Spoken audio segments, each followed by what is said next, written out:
1 minute sir. Sir, Delhi से home minister Chaudhary आपसे बात करना चाहते हैं, हॉटलाइन पर। बात कीजिए सर। नमस्कार मंत्री साहब। नमस्कार।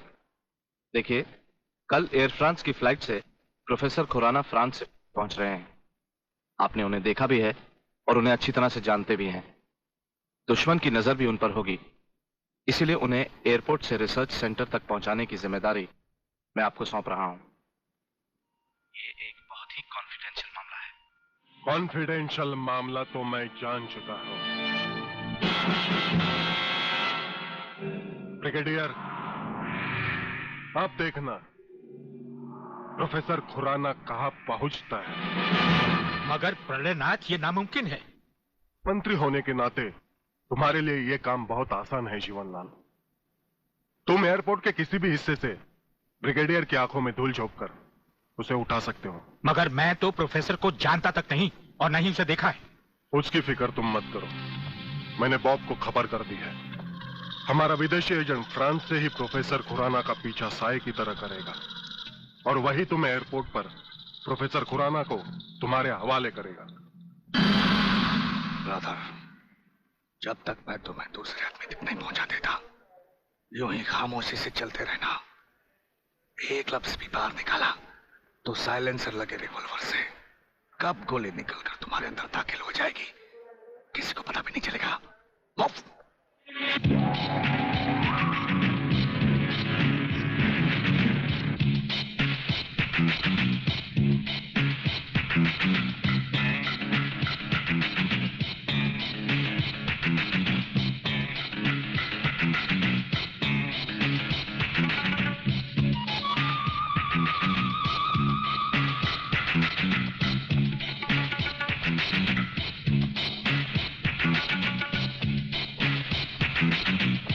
नमस्कार प्रोफेसर खुराना साहब, नमस्कार।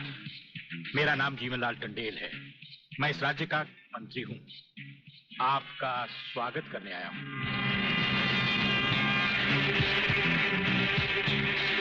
प्रोफेसर, तुम्हारे गले में जो मैंने हाथ डाला है उसमें बम लगा है, जिसका रिमोट कंट्रोल मेरी जेब में है। जरा भी होशियारी दिखाई तो तुम्हारे चीथड़े उड़ जाएंगे, समझे? खामोशी से मेरे साथ चलो। चलो, आइए।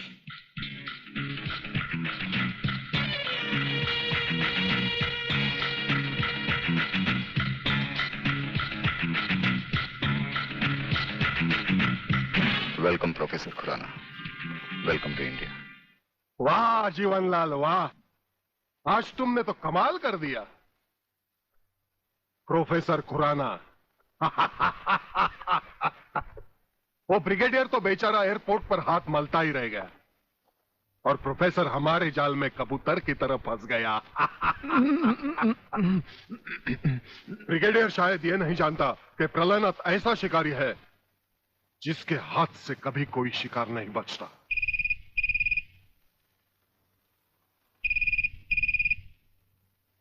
खोल दो इसे। हेलो। अंधे के हाथ बटेर लग जाए तो वो शिकारी नहीं बन जाता गेंडा स्वामी। जिसे तुम प्रोफेसर खुराना समझे बैठे हो वो दरअसल तुम्हारा अपना ही एजेंट है, जो फ्रांस से प्रोफेसर खुराना का साई की तरह पीछा करता आ रहा है, समझे? प्रोफेसर तो वहां पहुंच चुके जहां उन्हें जाना था। मुझे माफ कर देना प्रलयनाथ जी, मैं प्रोफेसर खुराना नहीं, आप ही का एजेंट हूं। मगर हवाई जहाज में ही ब्रिगेडियर के कमांडो ने मुझे मजबूर कर दिया। प्रोफेसर ने गन पॉइंट पर मुझे जीवनलाल तक पहुंचाया। मैंने वहां भी कहना चाहा, लेकिन इन्होंने बम वाला हार मेरे गले में डाल दिया। मैं कुछ कहता तो वहीं जान से मारा जाता।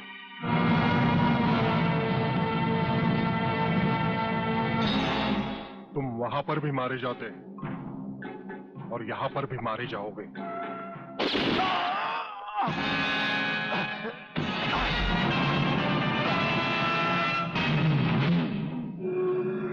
मैंने विदेशी एजेंट को तो सजा दे दी है ब्रिगेडियर, मगर प्रलयनाथ से ये दुश्मनी तुम्हें बहुत भारी पड़ेगी। जो भारी ना हो वो दुश्मनी ही क्या प्रलयनाथ। तो एक बात मेरी भी अपने कान में अच्छी तरह उतार लो ब्रिगेडियर। प्रोफेसर खुराना को अब चाहे दुनिया के किसी भी कोने में छुपा लो, मैं उसे हासिल करके ही रहूंगा। शेख चिल्ली की तरह दिन को सपने देखने छोड़ दो गेंडा स्वामी। हम आंखों से सुरमा नहीं चुराते, हम आंखें ही चुरा लेते हैं ताकि सुरमा लगाने की नौबत ही ना आए और फिर तुम्हारा अंजाम वही होगा। ये आप क्या कह रहे हैं? बेईमानी न मेरे खून में है न डॉक्टरी पेशे में। डॉक्टरी पेशे की तो बात हम अभी करेंगे नहीं। डॉक्टर गुप्ता, इस वक्त बात है तुम्हारे सच और झूठ की। माथे पे आया हुआ पसीना पोछो और हमें राजा टंडेल की झूठी नहीं सच्ची रिपोर्ट की असलियत बताओ। झूठी रिपोर्ट? हाँ, जो रिश्वत लेकर तुमने बनाई और एक मामूली सी प्रेगनेंसी को एक खौफनाक रेप का केस बनाकर संजय और उसके दोनों साथियों को हवालात में पहुंचा दिया। ये सब झूठ है, आपको किसी ने गलत बताया है। चिल्लाने से झूठ नहीं छुपता डॉक्टर गुप्ता। हमें पहचानो, हमें ब्रिगेडियर सूर्यदेव सिंह कहा जाता है। हम मुर्दों से सच उगलवा लेते हैं, तुम तो फिलहाल जिंदा हो। सच सच कह डालो। आप समझते क्यों नहीं ब्रिगेडियर साहब? मैंने कोई गलत रिपोर्ट नहीं बनाई और न ही कोई रिश्वत ली है। फिर ये क्या है डैडी? ये देखिए।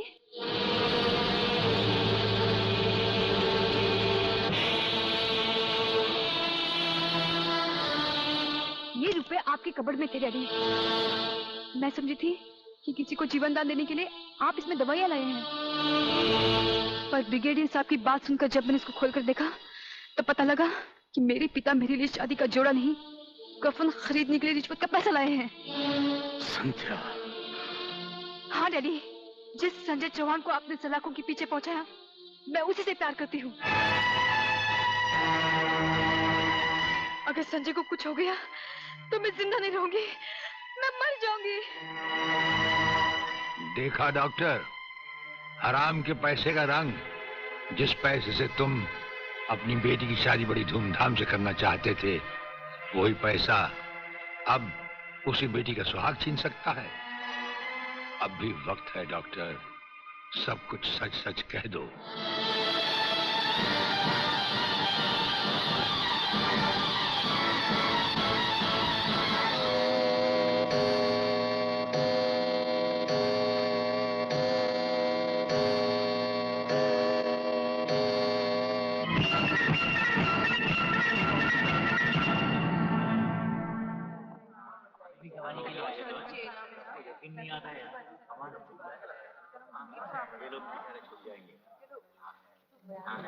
Order order.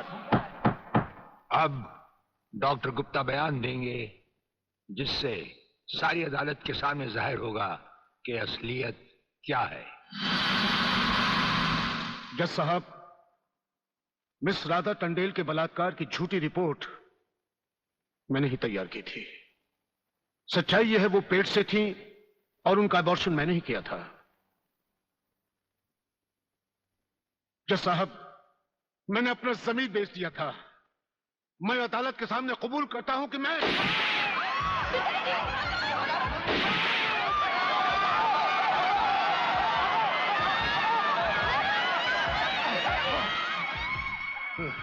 बेटे। जज साहब, रिश्वत लेकर वो पिताजी, झूठी रिपोर्ट वो मैंने ही तैयार की थी। वो लड़के निर्दोष। पिताजी, नहीं, ये नहीं हो सकता।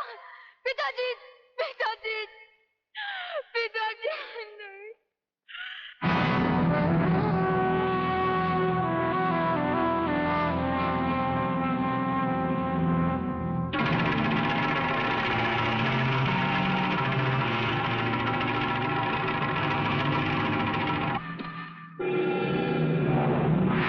राजन मेरे चश्मदीद गवाह और उसके दोस्तों की आज कोर्ट से रिहाई हो चुकी। मैं चाहता हूं उन तीनों की इस दुनिया से भी रिहाई कर दो। कल ही रक्षाबंधन के दिन।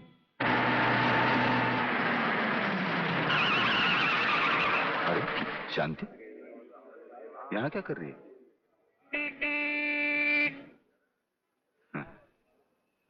राखी? हाँ, आज नारली पूर्णिमा है ना। अरे ये राखी लेके मेरी तरफ क्यों आ रही है? हाँ? कहीं बाजार में ये राखी किसके लिए? तुम्हारे लिए और किसके लिए? शादी करने की तो हिम्मत तुम्हें है नहीं। इससे अच्छा है कोई दूसरा हिम्मत वाला मर्द ढूंढ लूं और तुम्हें भाई बना लूं।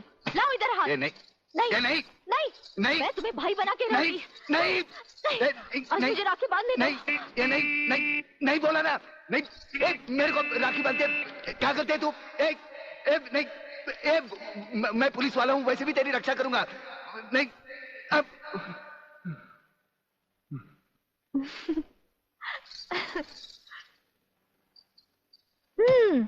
लगता है तुमने फिर कोई ख्वाब देखा है। अब तुम रोड पर भी ख्वाब देखने लगे। कहीं ऐसा तो नहीं देख रहे थे कि ये राखी मैं तुम्हें बांध रही हूँ? तुम्हें कैसे मालूम? मैं तुम्हें अच्छी तरह पहचान गई हूँ। तुम ख्वाब में कुछ भी देख सकते हो। अरे बाबा, ये राखियाँ मैंने अपने भाइयों के लिए खरीदी हैं, समझे? Very good, very good. जानते हो राखी के धागे में कितनी ताकत होती है? नहीं यार, माँ सच कह रही है। भाई बहन के इस पाक बंधन को तुम लोग इतना कच्चा मत समझो। अरे इसके धागे में तो वो ताकत है जो 7 समुद्र पार भी भाई की रक्षा करता है। ये सब कहने की बातें अली, सब कहने की बातें। मेरा तो भगवान पर से भी विश्वास उठ गया। और फिर ये तो एक राखी है, रेशम का तार है और कुछ भी नहीं।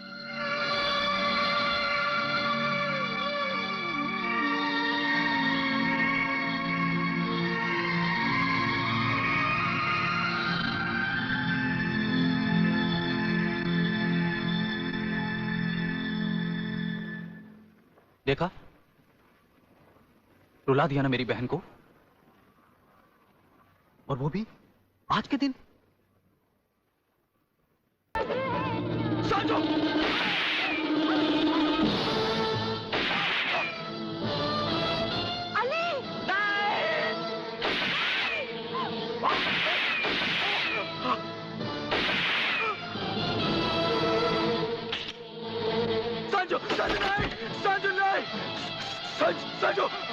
अली बेटे, अली बेटे, अली, आलोक जल्दी करो, इसे अस्पताल ले चलते हैं। नहीं शांति नहीं, लगता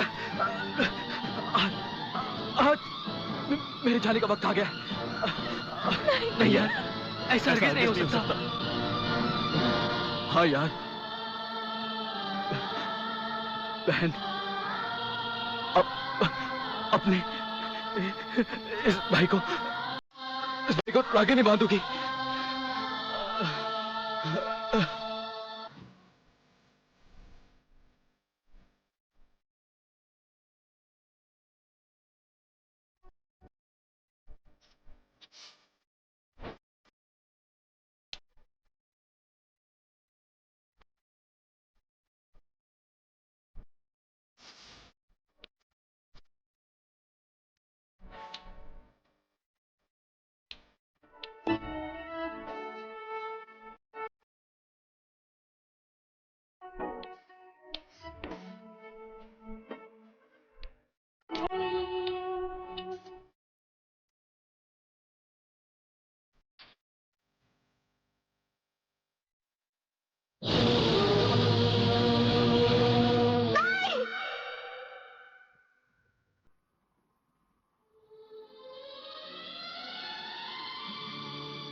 दरवाजे पे कुत्तों को भौंकने की इजाजत नहीं है।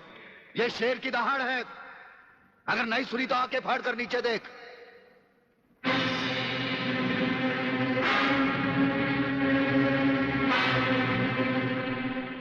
इंस्पेक्टर वागले, तो अपने आप को समझता क्या है? तेरे जैसे पता नहीं कितनी खाकी वर्दी वाले हमारी घर की चौकीदारी करते हैं। नौकरी करता है 1500 रुपए की और बात करता है प्रलयनाथ से। यही 1500 की नौकरी करने वाला एक दिन तुझे 150 का कफन पहनाएगा प्रलयनाथ। आज से तू उल्टी गिनती गिनना शुरू कर दे। जिस दिन भी मुझे तेरे खिलाफ एक भी सबूत मिला ना, तुझे ऐसी मौत मारूंगा कि तेरी पापी आत्मा अगले 7 जन्म तक किसी दूसरे शरीर में घुसने के पहले कांप उठेगी। अबे चुप! एक लफ्ज भी आगे बोला तो भून के रख दूंगा। तू मारेगा मुझे? है? चल चला। अब क्या सोच रहा है? चला गोली।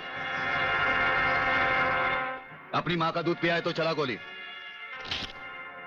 इस बदन को छूने के लिए शेर का कलेजा चाहिए। तेरे जैसा बुज़दिल और नामर्द मुझ पे क्या गोली चलाएगा? चला।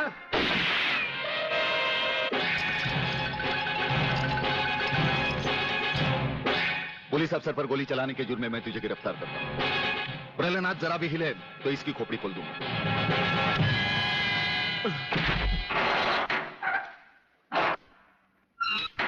अगले, मेरा बाप तुझे छोड़ेगा नहीं। आखिर तुमने वही किया जो हम नहीं चाहते थे। आज तक एक बात मेरी समझ में नहीं आई। आखिर आप चाहते क्या? क्या आप ये चाहते हैं कि एक के बाद एक की मौत होती रहे और हम चुपचाप देखते रहें? पहले डॉक्टर गुप्ता की मौत हो गई, फिर अली मारा गया, आज इस प्रलयनाथ के पिल्ले ने मुझ पर गोली चलाई। ये देखिए, अगर मैंने बुलेट प्रूफ जैकेट नहीं पहनी होती तो मरने वालों की लिस्ट में मेरा भी नाम जुड़ जाता। लेकिन इसने तुम पर गोली क्यों चलाई? क्योंकि मैंने इसे मजबूर किया था। इसके खिलाफ सारे सबूत मैंने पहले ही इकट्ठा कर लिए थे। सवाल था उंगलियों के निशान का, जो इस रिवॉल्वर पर मौजूद हैं। एक बात मैं दावे के साथ कह सकता हूं सर, अनीता चौधरी का कातिल और राधा टंडेल से शरीर संबंध रखने वाला यही है रसिकनाथ। डीआईजी के बेटे संजय को फंसाया है क्योंकि वो अपने बाप के कातिल का चश्मदीद गवाह है। वागले, अब हम इसे उस अस्पताल में ले जाएंगे जहां इसके अंदर के छुपे हुए राज एक बीमारी की तरह बाहर आ जाएंगे।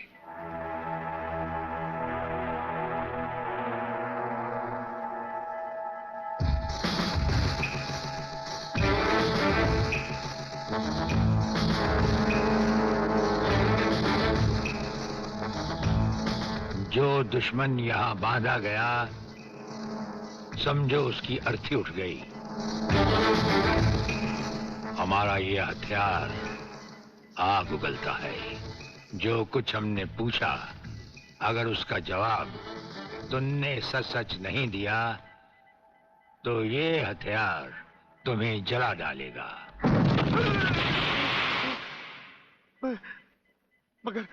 मगर आप चाहते क्या है? प्रलयनाथ गिरना स्वामी तुम्हारा बाप है। हाँ जी, हाँ जी। और अब वही इस देश को खत्म करने की तैयारियां कर रहा है। हाँ जी बिल्कुल। हाँ, मुझे माफ कर दो, मुझे जाने दो। नहीं नहीं नहीं, मैं बताता हूँ, मैं सब बताता हूँ। मेरे बाप का अगला प्लान क्या है? मुझे छोड़ दो। हाँ, मुझे मेरे बाप से कोई लेना देना नहीं है। मैं तो उसको जानता भी नहीं हूँ। मेरे बाप का अगला प्लान है कि प्रोफेसर खुराना को किडनैप करने वाला है। फ्रेंड्स, मिसाइल की सबसे इंपॉर्टेंट चीज है ये, इसे मिसाइल फ्यूज कंडक्टर कहते हैं।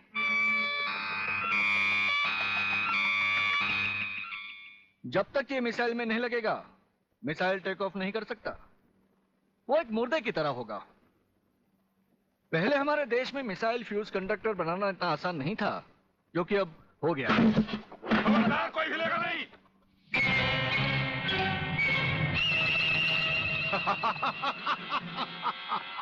कौन हो तुम? सवाल मत करो, सिर्फ काम की बात सुनो। तुम्हें ये फ्यूज कंडक्टर लेके हमारे साथ चलना होगा प्रोफेसर, वरना तुम्हारे सिक्योरिटी गार्ड्स के साथ साथ हिंदुस्तान का ये रिसर्च सेंटर तुम सभी साइंटिस्टों का कब्रिस्तान बन जाएगा। मैं किसी भी हालत में तुम्हारे साथ नहीं चल सकता, चाहे अंजाम कुछ भी हो। ठीक है, तो अंजाम देखो।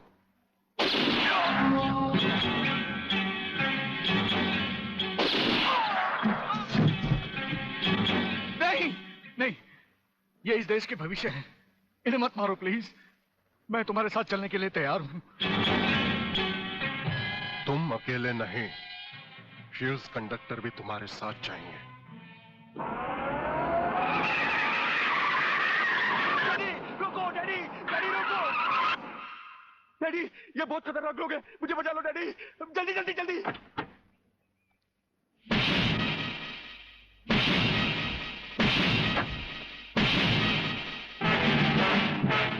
प्रलयनाथ, वो रहा तुम्हारा कबूतर बेटा, और उसके गले में है जला देने वाला बम।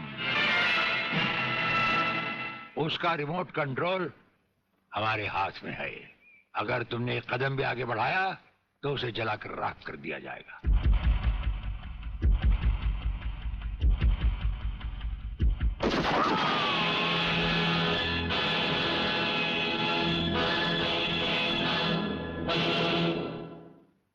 काफी हो गया, ये तमाशा बंद करो प्रलयनाथ। हाँ डैडी, आप वो ही करिए जो ये कहते हैं, वरना ये लोग बहुत खतरनाक लोग हैं, मुझे मार डालेंगे। क्या चाहते हो तुम?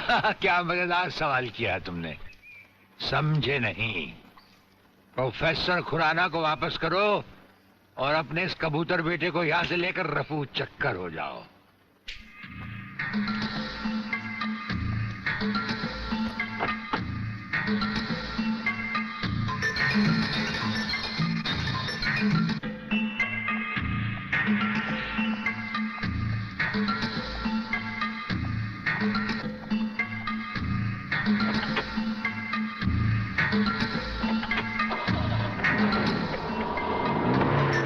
ब्रिगेडियर, वो फ्यूज कंडक्टर आप नहीं जानते? हम सब कुछ जानते हैं प्रोफेसर।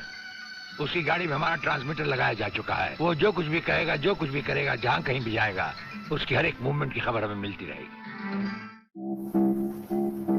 हमारे ट्रांसमीटर का सिग्नल बता रहा है कि गिड्डा स्वामी का अड्डा वो ये रहा।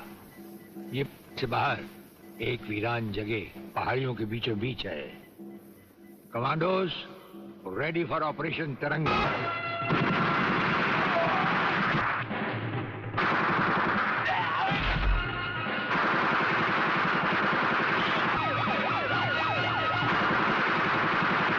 Underground guards ready for attack.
अपने भड़वों से कह दो कि हथियार फेंक दे। जरा भी हरकत की तो चिथड़े उड़ा दूंगा। हथियार फेंक दो।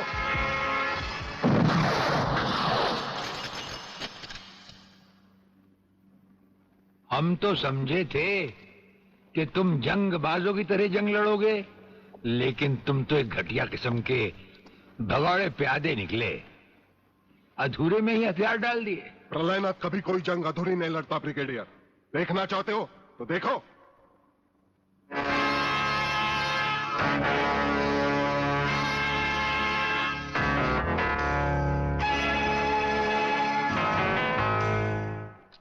देखा वागले, अब हथियार नीचे डालने की बारी तुम्हारी है। डाल दो हथियार।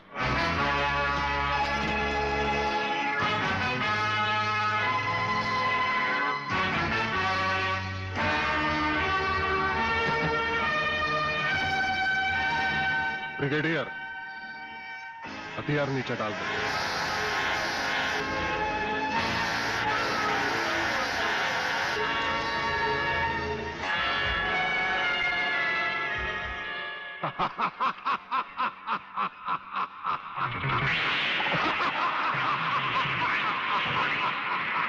बागले साहब, यही है मेरे पिताजी का कातिल, इसीने मेरे पिताजी का खून किया। यही है कातिल। बागले साहब, मत छोड़ना इसे। हाँ हाँ, मैं हूं तेरे पिता का कातिल, और आज तुम सबका कत्ल भी मेरे हाथों से ही होगा। पागले, तुम्हारी गर्मी को ठंडा करने का सामान भी मैं साथ लाया हूं। वो देखो।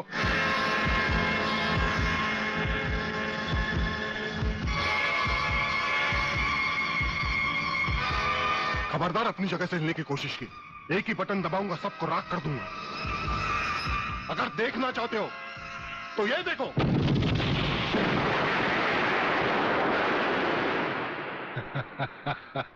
देखा ब्रिगेडियर, मेरी जंग की शुरुआत, और इसकी इंतहा होगी तुम्हारी बर्बादी और हिंदुस्तान का खात्मा।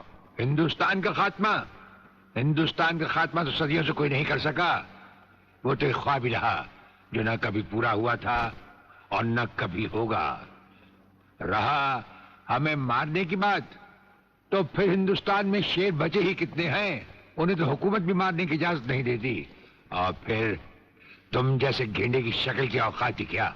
मेरी औकात का पता तो तुम्हें आज ही चलेगा ब्रिगेडियर।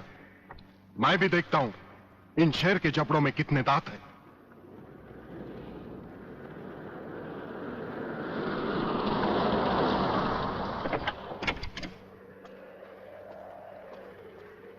नमस्कार शिवाजीराव वागले। आओ आओ हिजड़े की औलाद, आओ। तेरी ही कमी थी। आ जब तक हमारे देश के हिस्से में तेरे जैसे मंत्री आएंगे ना, हमारे देश का इसी तरह कल्याण होता रहेगा। नमस्ते।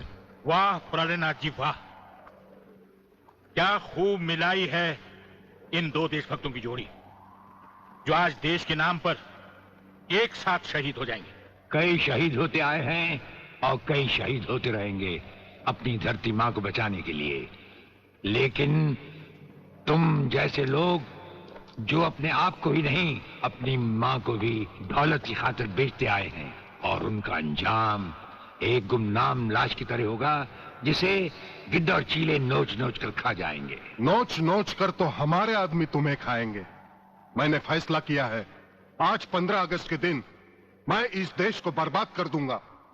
आज वो दिन हमारे और तुम्हारे सामने है। ध्वजारोहण को अब सिर्फ 24 मिनट बाकी है, और 25वें मिनट में क्या होगा वो तुम सब अपनी आंखों से देखना। प्रलय 1 आउट, रेडी फॉर टारगेट।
देखा ब्रिगेडियर, ये है मेरी जंग की शुरुआत। अब तुम सबके सामने ये मेरे तीनों मिसाइल्स ईस्ट, वेस्ट और नॉर्थ कमांड को खत्म करेंगे और हिंदुस्तान पर विदेशी हुकूमत का झंडा लहराएगा। और इस देश की बर्बादी तुम सब अपनी आंखों से देखोगे। ये देखो,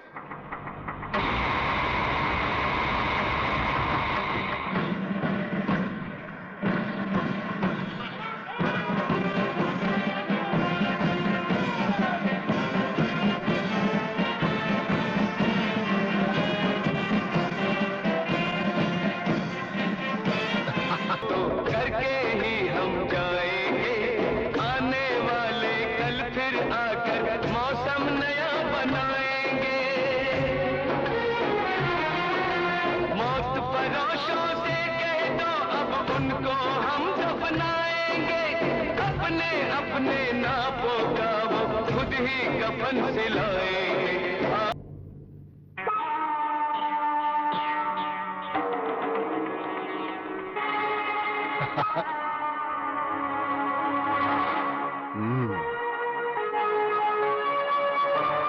खड़े हो बारूद के ढेर पर और पी रहे हो पाइप। तुम्हारे जलवे में कोई कमी नहीं आई ब्रिगेडियर। तुम दोनों में से कोई भी अपनी जगह से हिला तो दोनों कैबिन रिमोट कंट्रोल से उड़ा दूंगा। खबरदार, हिलोने भून कर रख दूंगा।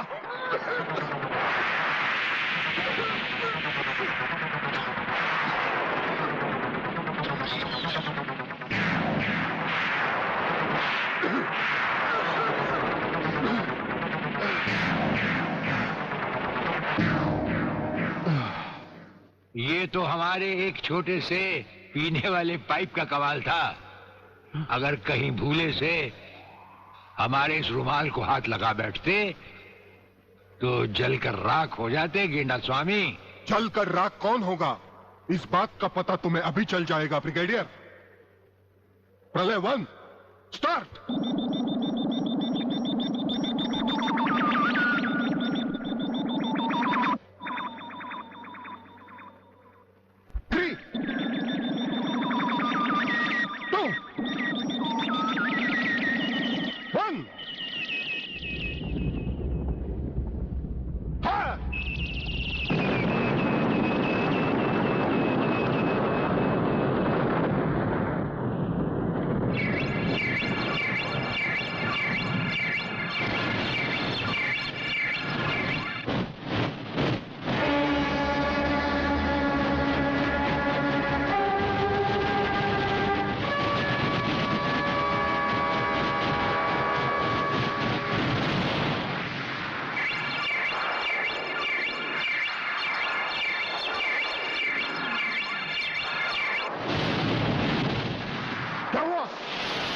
तीसरा सब मिसाइल चालू कर दो।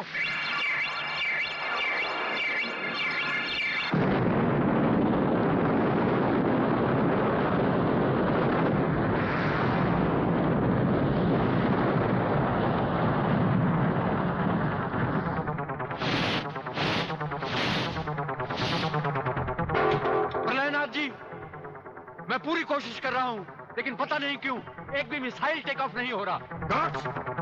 इसका टेक ऑफ कर दो। हमारा वो पाइप डायनामाइट से भरा हुआ था। हम जानते थे कि तुम कभी ना कभी हमारे हाथ से छीन कर उसे फेंकोगे। उसी के धुएं की आग लेकर हमने तुम्हारे सब मिसाइल के फ्यूज कंडक्टर निकाल लिए हैं। गेंडा स्वामी, फ्यूज कंडक्टर। अब तुम्हारे मिसाइल में सिर्फ धुआं रह गया और कुछ भी नहीं। बाकी बचे तुम। गेंडा स्वामी, उसे तो हम निपट लेंगे। भून डालो इसे।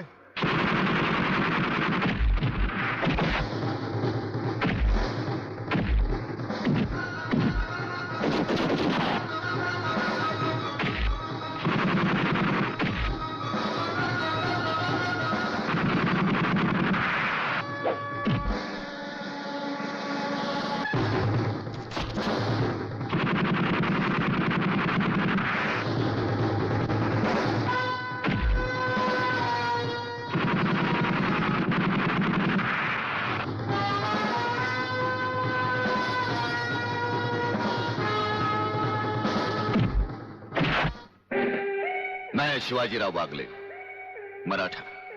मराठा मरता है या मारता है, याद है मैंने तुझे एक दिन कहा था, यही 1500 की नौकरी करने वाला एक दिन तुझे 150 का कफन पहनाएगा।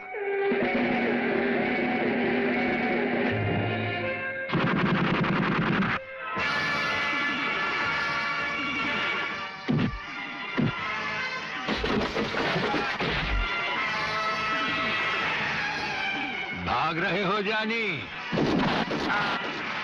प्रधानमंत्री का ख्वाब देखने वाले मंत्री ब्रिगेडियर का सलाम नहीं लोगे? नहीं, मुझे मत मारो, मुझे मत मारो। तुम जैसा गद्दार और कहता है मुझे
देखा सर, पहले लात, फिर बात, उसके बाद मुलाकात। नहीं वागले नहीं, पहले मुलाकात, फिर बात और फिर जरूरत पड़े तो लात।